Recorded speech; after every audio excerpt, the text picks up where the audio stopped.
Bom, nós estamos comemorando, marcando, registrando, pontuando 1000 dias de governo. De governo federal. Governo estadual também, né? Governo federal. E aí tem uma coisa curiosa, né? Eu tava pensando. Tem umas datas que são umas arbitrariedades, né? A gente decide, absolutamente aleatório. Por exemplo, quinzena. Só serve para fazer propaganda e falar quinzena maluca, né? Aquelas propagandas de quinzena maluca.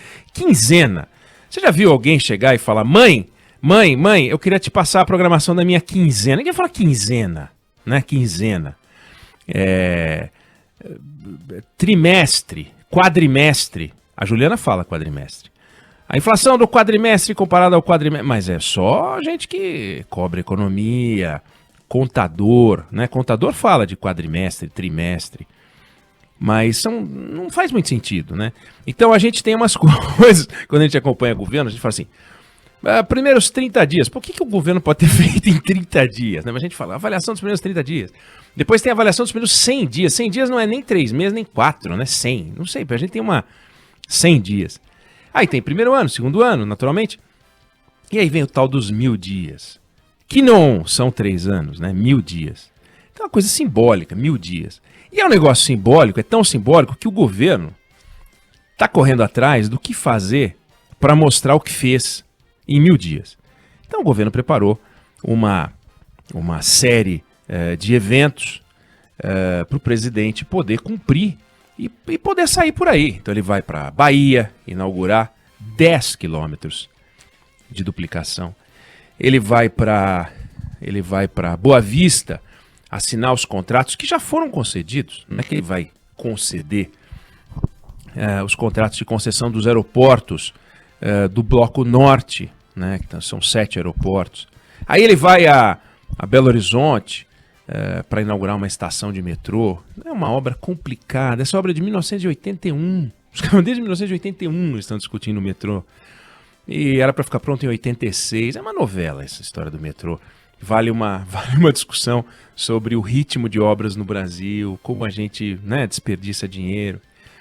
Aí ele vai para Anápolis, tem também umas estradas. Depois vai para o Paraná, tem lá um aumento de uma área operacional de um aeroporto de Maringá, investimento de 80 milhões do governo, 4 mil metros de ampliação de aeroporto. Enfim, não é um pacotão de obras, sabe?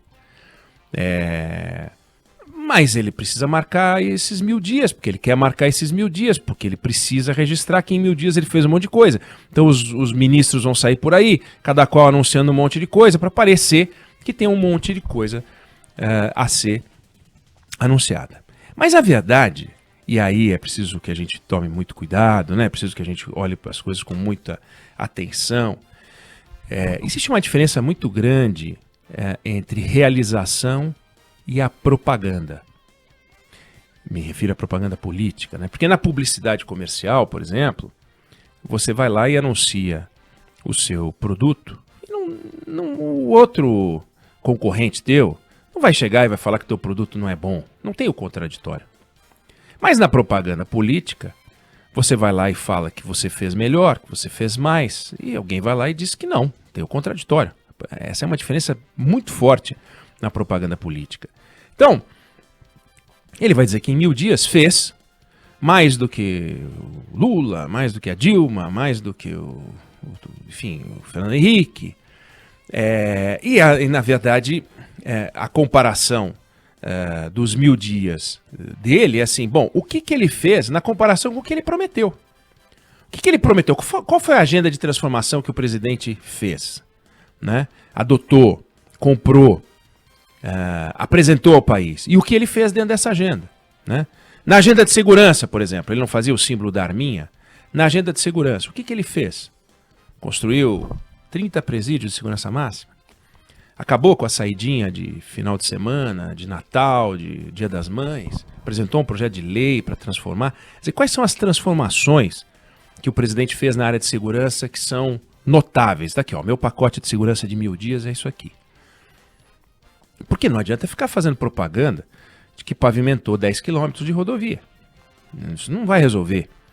Quais são as transformações? Não, eu fiz as grandes reformas de que o Brasil precisa. Perfeitamente. Quais são as grandes reformas que o Brasil precisa? Ah, eu fiz a previdenciária. Não, essa aí, desculpa.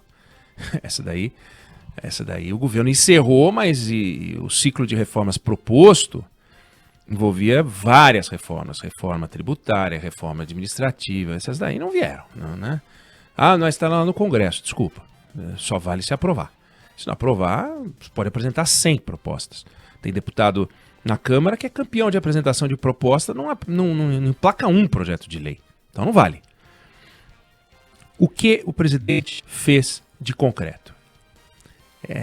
Ele tem diante dele uma série de desafios. Cada presidente tem os seus desafios. O Sarney tinha que fazer a passagem da ditadura para o regime democrático. O Collor tentou fazer a abertura da economia e também a estabilização da moeda. Conseguiu abrir um pouco a economia, não conseguiu estabilizar a moeda. Fernando Henrique tinha o desafio de grandes crises internacionais e estabilizar a moeda. Temer, uma série de projetos de transformação que foram feitos. O Lula fez uma inclusão social com o Bolsa Família que o presidente quer vitaminar. Quais são as grandes transformações do presidente? E quais são os seus desafios? Ele deu o azar de pegar a pandemia. E essa pandemia pegou forte no Brasil, até porque o presidente se insurgiu contra a máscara e vacina. Se insurgiu contra a ciência. Então ele perdeu o tempo dele. Uma briga que não é ideológica.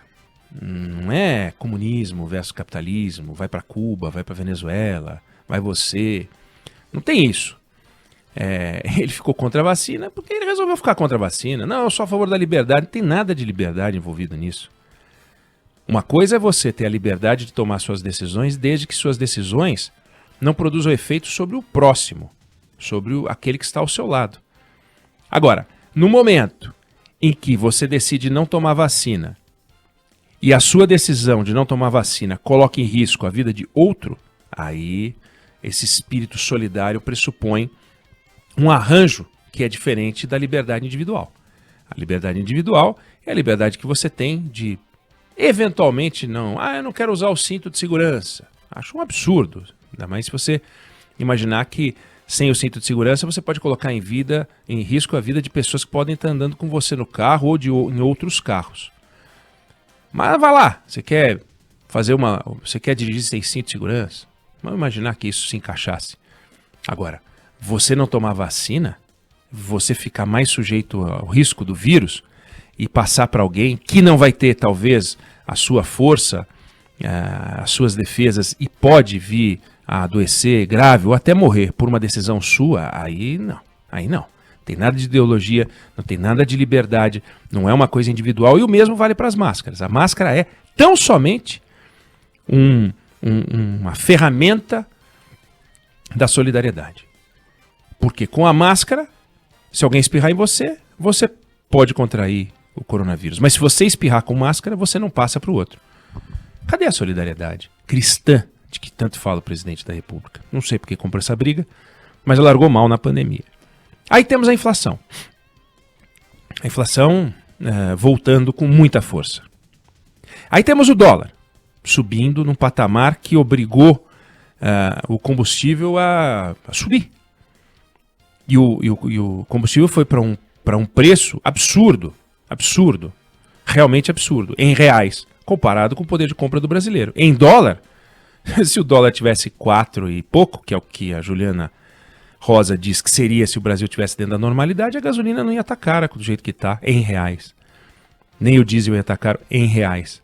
E seria possível a gente administrar do jeito que seria com o dólar 4,30. Mas o dólar está R$1 a mais do que deveria. Por causa da crise política. Resultado, a gasolina ficou inviável. E aí, todos os preços da economia são rearranjados. Então, dólar alto, inflação alta, juros subindo, desemprego não descendo na velocidade que deveria descer. Todos os estudos que mostram o que aconteceu com a sociedade mostram um empobrecimento de todos. Muito mais dos mais pobres. Então, a sociedade inteira perdeu e os mais pobres perderam ainda mais. É isso que aconteceu em 1000 dias. O presidente remou contra a maré, o presidente fez o que deveria fazer, o presidente estabeleceu uma liderança na sociedade, ocupou uma liderança na sociedade, o presidente foi o algodão entre os cristais, ou ele foi a pedra entre os cristais. Então, a realidade dos 1000 dias é diferente daquilo que o governo quer que pareça a propaganda política dos 1000 dias. E as pessoas não são bobas. As pessoas não são bobas. As pessoas gostam de propaganda. Elas gostam de ver as virtudes de um produto que elas querem comprar. Mas elas não são trouxas. Elas sabem que aquilo é propaganda. E elas vão pesquisar. Então, você pode falar das propriedades de um produto que você vende, um anunciante pode falar das propriedades de um produto. Se for um produto de valor pequeno, a pessoa até arrisca, experimenta, não gostou, não volta. Se for um produto mais caro, ela pode não comprar. Agora imagina um produto que você compra, paga à vista e vai receber a prazo em 4 anos, que é o voto. Você paga à vista, você entrega o seu voto para o candidato, no caso o Bolsonaro, entregamos, pá!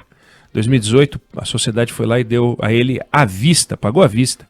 E como é que eu entrego? Não, o senhor entrega em 4 anos. Legal. E agora em 1000 dias, quanto que ele entregou? E a percepção é de que entregou pouco. Tanto é que você olha as pesquisas, 26, um quarto das pessoas que votaram nele dizem que não votariam nele de novo. Ele perdeu 1/4 dos votos dele. Isso entre os eleitores dele, né? Que já é uma coisa expressiva. Ou seja, a vida do presidente Bolsonaro vai ficar cada vez mais difícil. Você pega a taxa de rejeição hoje, ele só perde dos eleitos para o Collor. Então, ruim e péssimo dos eleitos. 53% dos brasileiros dizem que o governo Bolsonaro é ruim e péssimo. 53%.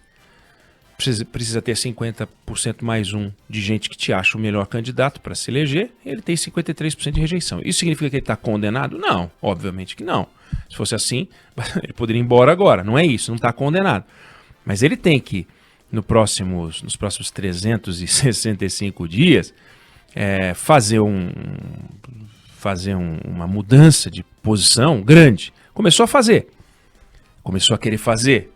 Tem uma entrevista para a imprensa, disse que vai conversar com os veículos, vai se abrir mais, vai começou com a carta que ele assinou, que foi escrita pelo Temer. Vamos ver. Agora, precisa ter entrega. Por enquanto, o que tem é inflação, dólar alto, juro, desemprego, é um pacotão. Parte ele pegou, qualquer presidente que tivesse no lugar dele pegaria, e parte ele está perpetuando pelas decisões equivocadas que vem tomando, a começar pela pandemia que a gente já conversou. Então, 1000 dias de governo, a festa que o governo vai fazer é uma festa oficial que está completamente descasada da realidade. Chega a ser engraçado ver a imagem do presidente inaugurar 10 quilômetros de rodovia num Brasil que precisa de tanto, mas tanto, por uma sociedade que está perdendo dinheiro, que está empobrecida e tal, vai inaugurar 10 quilômetros. Então, ele vai ter que rever essa postura dele, porque se ele não fizer essa revisão, a sociedade vai fazer em outubro do ano que vem.